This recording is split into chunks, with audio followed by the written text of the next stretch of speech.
On ne peut pas espérer que le monde changera si nous ne changeons pas nous-mêmes. Président Denis Sassou Nguesso.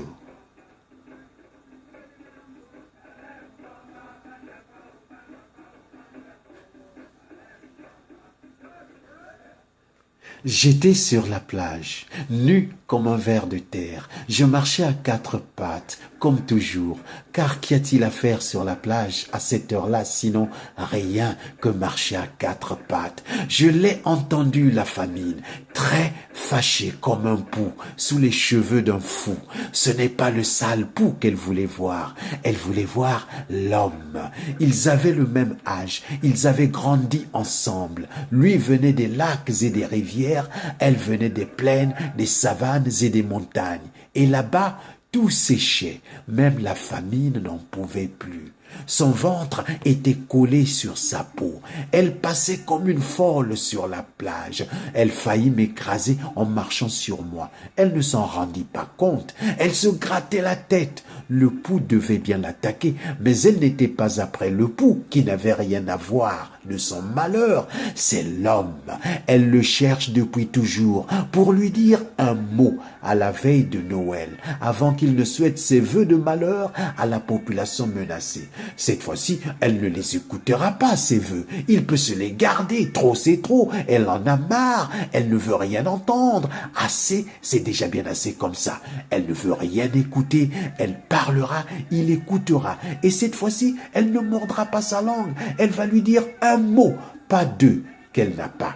Un tout petit mot de rien du tout, qui ne veut rien dire peut-être, à moins que d'un mot à un autre surgisse un rien de dialogue, une conversation pour rien utile peut-être, comme dirait mon père, qui n'explique rien et qui n'apporte rien de nouveau, mais qui touche. Ah oui, la vie n'est rien si on ne dit rien. Savoir dire les choses est un art qui vient de loin et de rien, qui ne demande pas grand-chose, qui part d'un rien.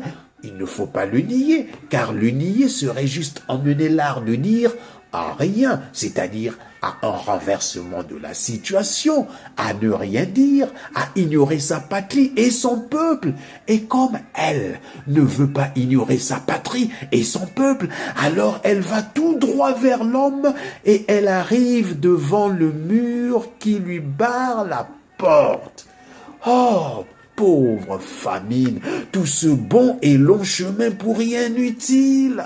Alors qu'elle voulait juste lui dire des mots simples, de simples petits mots de rien du tout, qui ne signifient rien mais qui touchent, des mots qui nous font respecter le peuple et la patrie, car d'après ce qu'elle m'a dit, elle, la famine, m'a dit qu'elle voulait lui dire ceci.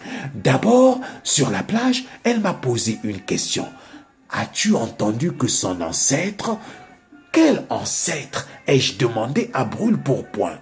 L'homme de l'avion, l'ancêtre de l'homme du pouvoir. Ah oui, ai-je dit. Eh bien, son ancêtre, a-t-elle continué, paraît qu'il a reçu de son ancêtre des légions d'honneur. Tu t'en rends compte? Mais est-ce que tu t'en rends bien compte? Pour qui ils se prennent ces deux-là? Cela ne me dit rien, mais alors là, rien du tout, crois-moi, mais quand même... Elle respire un grand bol d'air qui fait pincer ses boyaux et elle se tord, elle a mal. Aïe! Lâche-t-elle. Elle a faim. Elle a trop faim, ça se voit. Elle se tord en prenant son ventre dans ses mains. Son visage dessine une grimace, vilaine grimace. Ah ça, il faut le dire. Une bien vilaine grimace qui fait tordre aussi ses oreilles et son nez. Puis, elle s'éclate. D'ailleurs, les bonheurs, les honneurs, qu'ils les gardent pour eux. Nos douleurs, nos malheurs, qu'ils montent dans les cieux. Est-ce la faute à sœur Antoinette si l'homme garde à lui seul, à lui tout seul, sa mallette? Nous savons tous que ce n'est qu'une affaire familiale, mais qui de nous tous ici-bas n'est pas tribal? L'homme de l'avion fait de l'homme au pouvoir un héros. Une manière qu'il a de nous soutirer quelques euros. La case de Gaulle n'est qu'une ruine de la colonisation, qui n'a rien d'une bénédiction. Et cette fameuse décoration dont tout le monde en parle, mon œil, n'est qu'une décoloration de l'histoire noire, racontée chaque soir sous la lampe d'argent du Créateur. Ah, les menteurs! Et as-tu vu l'opposant au pouvoir se plier en quatre devant l'homme de l'avion qui lui demandait s'il voulait une banane? Oui, monsieur, banana, oui, monsieur, bon banana, oui, monsieur, en êtes-vous sûr, oui, monsieur.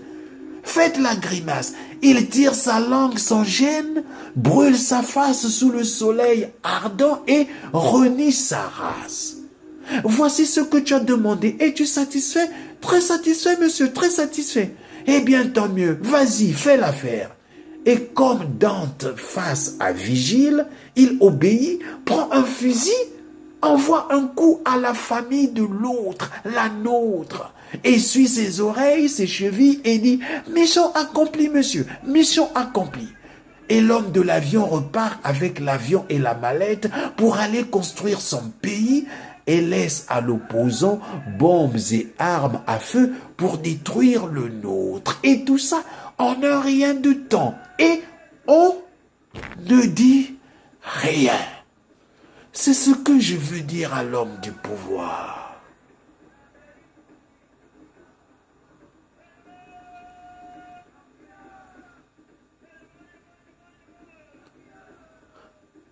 Elle s'affale sur le sable, épuisée, puis murmure.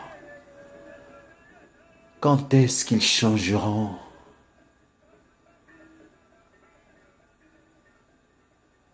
Au loin s'élève le bruit assourdissant d'une bombe. Elle roule ses yeux au ciel, puis me regarde et moi je ne dis rien. Je hausse mes épaules.